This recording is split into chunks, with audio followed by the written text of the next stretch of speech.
Hey everyone, welcome back to the channel. Today, we're talking about the end of Destiny 2, or the end of its live service support at least, which was announced by Bungie in a blog post on May 21st, 2026. I'm not going to rehash that article, which is massive and has already been dissected numerous times by people far more in tune with the game than me. But in summary, Bungie is ending support for D2, the IP is effectively on ice, as we'll touch on more later, and they're rolling out a bunch of content in one final update, with all upcoming expansions previously announced now scrapped. I've been pretty critical of Bungie in the past, and there will be more criticism in this video. The Destiny community has always had issues with toxic positivity, with plenty of people ready to jump out of the woodwork with their fedoras and katanas ready to defend their favorite multi-billion-dollar company. But I am not one of them. I would defend Destiny, vehemently, when I felt it was deserved. But as I've said multiple times before, I just don't f with Bungie that way anymore, and have been screwed over way too many times to ever have their backs like I used to. But the fact remains that Bungie and Destiny were, at least before, something really special. Love it or hate it, no one can deny Destiny had a secret sauce that kept it going as the premier live service offering in a genre that, other than a few similar pillars like Warframe, is littered with the corpses of failed attempts to replicate Destiny's success. And it's mind-boggling to me that Bungie has simply decided to throw all of that away. Really, this video is mostly to say goodbye, and to say thank you, because as corny and cheesy and stupid as it sounds, I wouldn't be here writing this script, editing this video, and posting it to the internet for people to watch if it wasn't for Bungie and for Destiny. The last thing anyone needs is another schmuck telling them how Bungie mishandled the Destiny IP, but it's true. Everyone always loved to joke how, despite all of the supposed Destiny killers that were hyped up and then fizzled out with a whimper, Bungie was ultimately the only thing that could put Destiny in the ground for good. One of the most frustrating things about being a Destiny player was watching them fumble the bag over and over with a game that had such limitless potential. And I really do mean that. Whether it was removing the entire PvP team to work on Marathon and leaving Destiny 2's Crucible to wither and die, how's that working out for you, Bungie? Or other baffling choices like developing temporary seasonal content that never lasted more than 12 months before being permanently removed from the game. The management team behind Destiny seemed intent on making the most boneheaded, anti-consumer decisions, and then always acted surprised when they were forced to walk them back later due to overwhelmingly negative reception. And Destiny's reputation still hasn't recovered after paid content was deleted from the game. I've always joked about this, but I'm half convinced that the Destiny franchise was some delicate social engineering experiment to see how badly a potentially unrivaled media IP could be handled with shady business practices and shady decisions while maintaining a rabidly dedicated core player base. Unfortunately for Bungie, experiment or no, the gig is now up. This rampant mismanagement goes beyond just Destiny though, with Marathon being the latest example. They spent however many years and hundreds of millions of dollars developing a hardcore extraction shooter, a niche within a niche segment of the massive gaming complex, only to turn around after less than one full season and say, actually guys, we're gonna start adding PvE and new PvP only modes. Does that mean Marathon is effectively becoming a shittier, less appealing version of the kind of experience Destiny already offered? And this is all after Bungie shouted from the rooftops, "Don't worry, Marathon development isn't taking anything away from our support of Destiny, trust me bro." And what a fucking joke that turned out to be. At an even higher level, how about fucking Pete Parsons, man? This guy might go down as the greatest con man in the history of gaming. Imagine kickstarting multiple different projects that your studio didn't have the resources to support, overselling your value to one of the three biggest names in all of gaming, getting a fat fucking payday for your sleazy work, and then piecing out with your multi-million-dollar car collection. Gotta hand it to you, man, that's fucking impressive. And where the fuck was the rest of Bungie during this? Oh, that's right. The developers, the people actually busting their asses to make the game good, tried pitching ideas to management on how to make the game better and more appealing for players, but were shot down at every turn. Earnable cosmetics sound nice, right? Nah, sorry guys, that might take away from our microtransaction sales in the Eververse store. Oh, and did we mention that you'll still be able to spend your hard-earned money on cosmetics even after support for Destiny 2 ends? If there was ever an encapsulation of Bungie's horrifically flawed business practices and priorities, it's gotta be that. But remember guys, over-delivering for your players is bad. This topic has been talked to death by now, and by people who are way more qualified than I am to discuss it. But man, I really hope we'll get the full story one day on how things went so terribly wrong for this studio, and how they looked at one of gaming's greatest golden gooses, and not only gave it up, but took it out back and sent it to the big gaming farm in the sky. Paging Jason Schreier for that one. Oh wait, as if it couldn't get any worse, he's already reported that Bungie is planning mass layoffs as they wind down support for Destiny. Yet another move that is so heartbreaking, yet so on par for how the studio has been managed in recent years.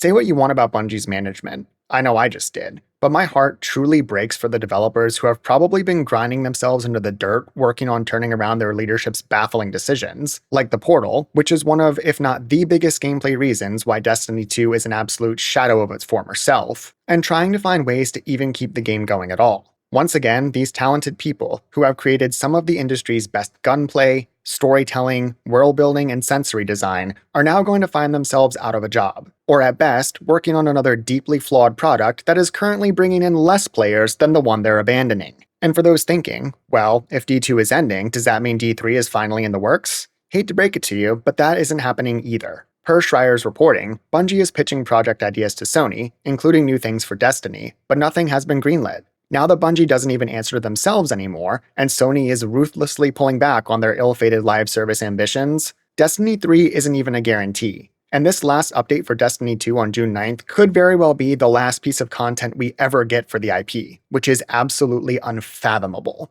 I'd like to say Sony would be foolish to throw the Destiny franchise in the trash bin, and I do think that's true, but at the same time, can you really blame them? If D3 hasn't even started yet, that means it's at best half a decade away, if not more. I have no doubt people would return for another entry in the series, but beyond that, can we even trust Bungie to make a good Destiny game? They bungled the launches of both Destiny 1 and Destiny 2, along with putting out subpar to downright awful expansions in many cases afterwards. And the studio is now a shell of its former self, in terms of both manpower and creatives from the OG team who remain. And as much as I'd jump at the chance for a D3, who knows? Maybe it not being in the cards really is the best thing after all. I just spent however many minutes all over Bungie and Destiny, so I wouldn't blame you for thinking I absolutely despise the studio, the game, and everything related to it.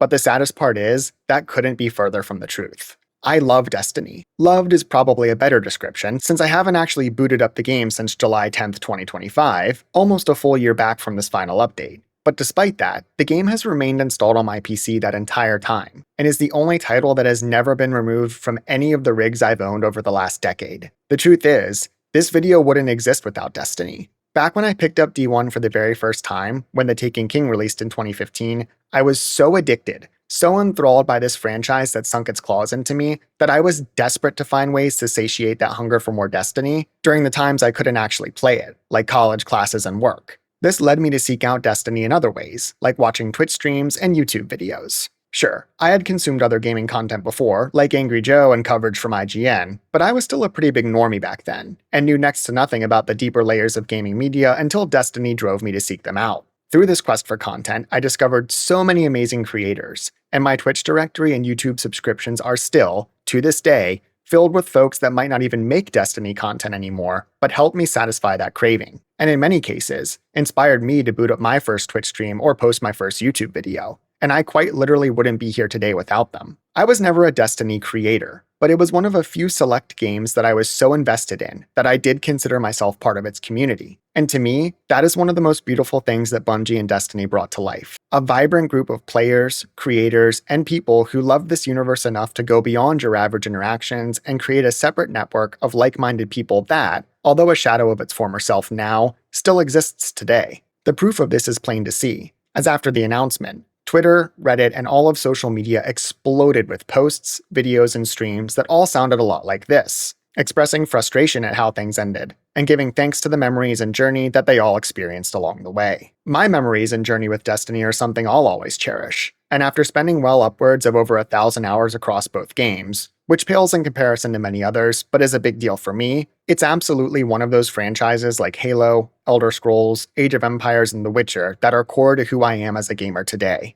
One of my best friends, a guy who was a groomsman at my wedding, is someone I met playing Destiny. I have so many fond memories of staying up until 1, 2, 3 a.m. grinding Iron Banner or raids with my friends, just to wake up at 6 a.m. for class, then come back that night and do it all over again. You might laugh at me for that, and maybe it's deserved, but that's how much this game means to me. And I'm so grateful for the experiences it gave me, the memories it created, and for inspiring me, and so many others I admire, to create content around the games they love. If this truly is the end of the Destiny road, it is a heartbreaking but entirely fitting conclusion for this franchise.